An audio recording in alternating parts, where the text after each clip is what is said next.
ছাগল বাসা কোয়ানে কেনালে ও এই যে এই কম্বলটা তোমার ওই শিক্ষার পক্ষ থেকে দেয়া হইলো। এই কম্বল পাইয়ে তুমি খুশি তো? তুমি দোয়া করবা এবারটা কেউ কিছু দিয়েছে?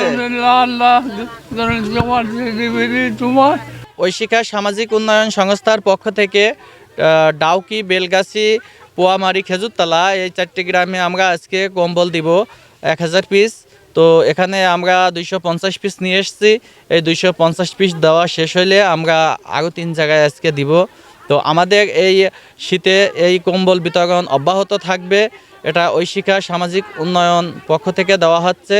তার জন্য সবাই দোয়া করবেন, তাকে যেন আল্লাহ সুস্থ রাখে, সে যেন আরও গরিব মানুষের পাশে দাঁড়াতে পারে এবং সে তার এই দানের হাতকে যেন আরও বেশি বেশি উৎসাহিত।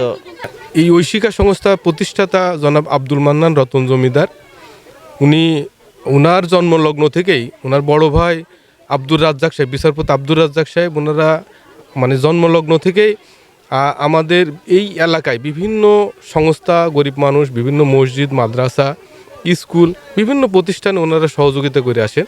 পরবর্তীতে ঐশিকা সংস্থা নামে একটা প্রতিষ্ঠান আব্দুল মান্নান রতন জমিদারের তত্ত্বাবধানে এটা প্রতিষ্ঠিত হয়েছে এবং এই ঐশিকা সংস্থা থেকে আমরা এই ডাউকি, বেলগাছি, পোয়ামারি কিছু গরিব মানুষের ভিতরে কম্বল বিতরণের একটা অনুষ্ঠান এইমাত্র সুসম্পন্ন করলাম। আপনারা সবাই দোয়া করবেন ঐশিকা সংস্থা এবং আব্দুল মান্নান রতন জমিদারের জন্য, উনি যেন সুস্থ থাকে এবং আগামীতে এই প্রক্রিয়া উনি চালু রাখতে পারেন। আমরা ঐশিকা সংস্থার থেকে বিভিন্ন জায়গায় আমরা ঐশিকার যে কর্মকাণ্ডগুলো চালিয়ে যাচ্ছি, সেই সূত্র ধরে আজকে আমরা এই বেলগাছি, ডাউকিতে কম্বল বিতরণের অনুষ্ঠান করতে যাচ্ছি বা করলাম। এখানে আমরা যারা দুস্থ অসহায় মানুষ আছে এদেরকে আমরা কম্বল দিচ্ছি। তো আমাদের এটা শুধু আজকের আমাদের প্রথম আমরা এটা শুরু করলাম। আরও আমাদের চলমান থাকবে এই শীতের অবস্থান যতদিন পর্যন্ত থাকবে। আমরা 250 আমাদের কম্বল আছে, আমরা 250 কম্বল আজকে এখানে বিতরণ করব। আবার আমাদের সামনে আমাদের আরও কম্বল বিতরণ করার। মোহাম্মদ খুদা বক্স, ইউনিয়ন সমাজকর্মী, উপজেলা সমাজসেবা অফিস, আলমডাঙ্গা, চুয়াডাঙ্গা। এই ঐশিকা সংস্থার মাধ্যমে ডাউকি, বেলগাছি, পোয়ামারি দুস্থ মানুষের ভিতরে কম্বল বিতরণ কাজ সম্পন্ন করলাম। আজ ঐশিকা সংস্থা থানাপাড়া, আলমডাঙ্গা, চুয়াডাঙ্গার পক্ষ থেকে চুয়াডাঙ্গা বিভিন্ন এলাকায় শীতার্ত মানুষদের মধ্যে কম্বল বিতরণ করা হচ্ছে। এটা একটা মহতি কাজ। ঐশিকা সংস্থা বিভিন্ন সময়ে অসহায় দরিদ্র মানুষের মধ্যে বিভিন্ন সময়ে বিভিন্ন অর্থনৈতিক সহায়তা করে, তারই ধারাবাহিকতায় আজকে কম্বল বিতরণ করা হচ্ছে।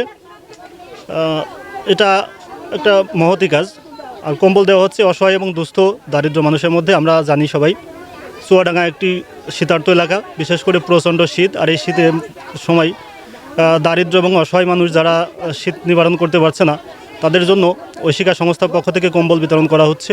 তো আমরা চাই এরকম মহতি কাজ আরও যারা বিত্তবান আছে, সম্পদশালী লোকজন আছে, যাদের সামর্থ্য আছে, তারা এই কাজে এগিয়ে আসুক, এই আহ্বান রেখে আমি কথা। তো আমাদের এই চুয়াডাঙ্গা জেলায় শীতের সময় প্রচণ্ড শীত এবং গরমের সময় প্রচণ্ড গরম, এটা সারা দেশের লোকই জানে। তো তার এই ধারাবাহিকতায় আজ বেশ কয়েকদিন ধরে প্রচণ্ড শীত, সর্বনিম্ন তাপমাত্রা চলতেছে। এই শীতার্ত মানুষের জন্য ঐশিকা সংস্থা এগিয়ে এসেছে তাদের কম্বল নিয়ে সহযোগিতা করার জন্য। এমন আরও বিত্তবান লোক যারা আছে সমাজে, তারাও যেন এভাবে এগিয়ে আসে। সামাজিক উন্নয়ন সংস্থার পক্ষ থেকে এই দুস্থ, অসহায়, এই কনকনে ঠান্ডায় এই শীতার্তদের মাঝে কিছু কম্বল বিতরণ করছি। এটা হচ্ছে বেলগাছি গ্রামে। আমি এই যে এই মুরব্বিটাকে কম্বল দিয়ে দিচ্ছি। ও চাচি, কম্বল গাইতে ভালো লাগছে? হ্যাঁ, তুমি আমার জন্য দোয়া করো, ওই শিক্ষার জন্য দোয়া করো। আচ্ছা, আবার দিবা আরো বাঁচতে থাকো তোমরা, আল্লাহ তোমাকে কামাইতে।